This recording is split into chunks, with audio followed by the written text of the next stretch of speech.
Hello, good evening, Miss. How's your day? I'm fine. Thank you for asking. Are you ready for our interview? A little, but kind of nervous. Same. But before we start our interview, I would like you to state your name first and then your age. Okay, so hi, my name is Shiradane Bimakota and I'm 16 years old. Great, then let's start. Okay. Describe your physical and mental self during your childhood years. During my childhood years, well, physically, I was pretty much a chubby, cute and short girl. Short. And my mental state is, I know, I was just a kid who wanted to have fun or like the happy-go-lucky type of person. Still dependent on elder people, especially to my grandma, since, I still can't decide for myself that time. So yeah. Yeah. What about your childhood experiences?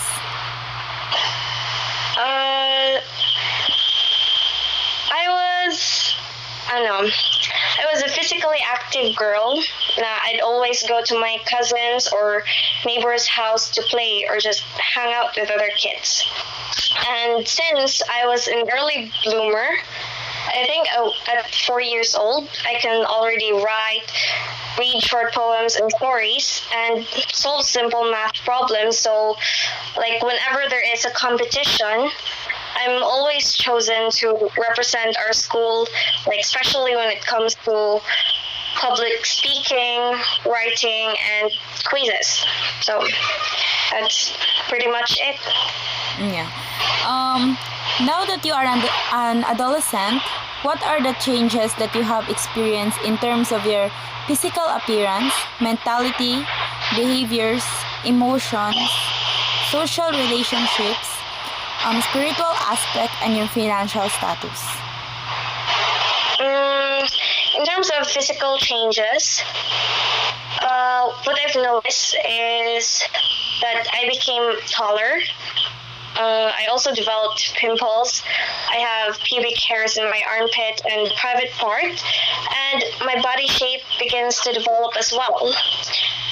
And in terms of mental or intellectual changes, I continued to excel in my school in adolescent years, and with every experiences and challenges that came into my life, like I gained more knowledge and new learnings, especially about environmental issues, societal concerns, or about economic development. As for my behaviors, since I became an adolescent, I pay more attention to the way I dress, how I act, because I'm aware that we live in a materialistic society where how we present ourselves matters greatly, and first impressions as well. So, in addition, I have to be careful, like in choosing the right words when I voice out my opinions, because others might view it as rude or impolite. As for emotional changes, I think being overly sensitive and experiencing mood swings. Like 1 minute I feel so happy being with my friends and family and just bonding. But then the next second, when I'm all alone and I think about how my life is rapidly changing, I feel like crying because it's like I can't keep up with all the stress and pressure anymore, be it in my academics or just too much expectations from people. For social changes, since I became an adolescent, I experienced various social changes, like being an MC and hosting some events, and I also have been participating in different organizations inside and even outside my school, thus making my social circle much bigger than it used to be.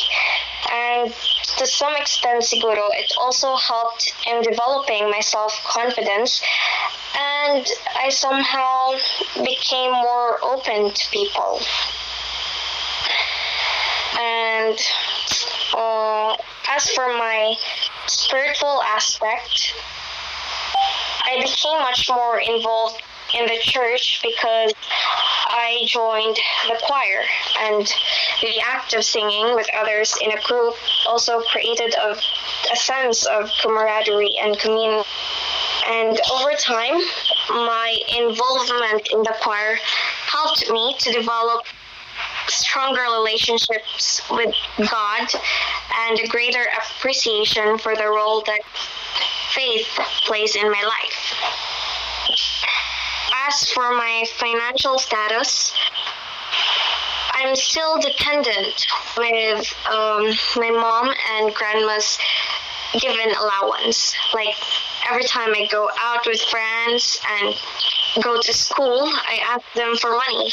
But sometimes I also spend less and save money so that I won't have to ask them anymore. So that's it, I guess. That's a very good thing to do for your age, Shaira. What about the challenges you have experienced in every developmental stage?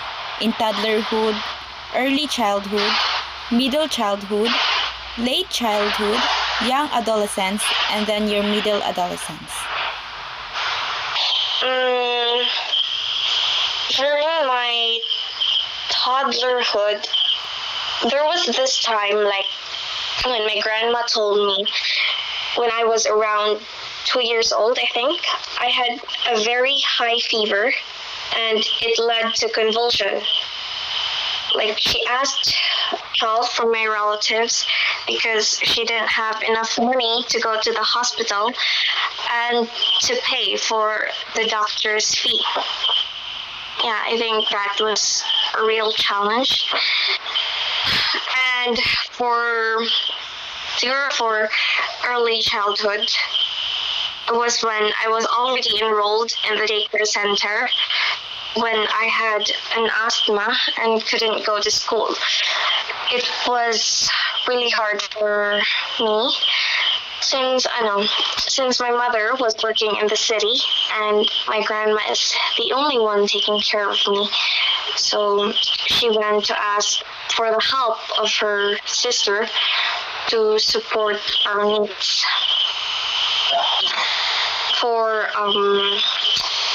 middle childhood, when I was a grade 1 student or grade 2 but I started participating in different contests in our school, and yeah, at first it was really hard keeping up with my studies because, I always get excused so that I can prepare for the contest.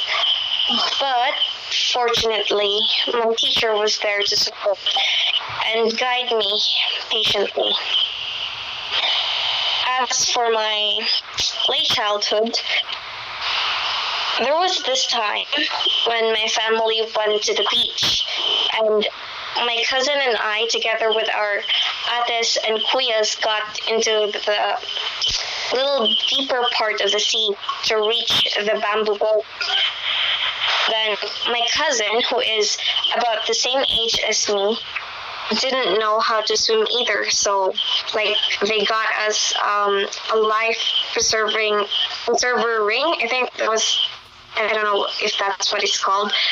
Then once our ates and kuyas were all settled in the boat, they went to grab my cousin first to put her in the boat also. So I was still holding onto that life preserver thing, but then my hands suddenly slipped and I drowned into the sea. But fortunately, someone saved me just in time, so it was pretty much of a challenge for me also. And as for my, what was it again? Early adolescence. So yeah, I think that was it. During the COVID-19 pandemic, life became a challenge for me. It was very hard to adjust to a new lifestyle. Like, I couldn't visit my friends anymore, or I need to be careful when going outside. And even the new model learning wasn't very feasible because it was hard balancing my studies and leisure time. Like, my emotions were all over the place. I mean, living in constant fear and anxiety that people close to me might have caught the disease every time they have a cough or light fever. And problems just kept arising within myself. I was mentally and physically exhausted during those times. As for middle adolescence, one time during my school days, I was visited by one of my aunts at school, and she was telling me that my grandma was brought to the hospital because she collapsed while paying for the water bill, and she said it was caused by hypertension, and it was also too hot that time. So when I heard the news, I, of course, panicked. Like, my mind was full of negative thoughts, and I was on the verge of crying, but my aunt told me that I need to pull myself together. And fortunately, when we reached the hospital, my grandma already regained her consciousness, and the doctor had prescribed her some medicine. So that's pretty much all about the challenges I experienced during all the developmental stage. Yeah. That's quite a hard challenge you have there, Shaira. I hope you're doing okay right there. Yeah, like, I don't know, it just feels different, like reminiscing all about those bad times, but Yes, yeah. you're doing a good job. How do you cope up? Thank How do you cope up with every challenge that you have?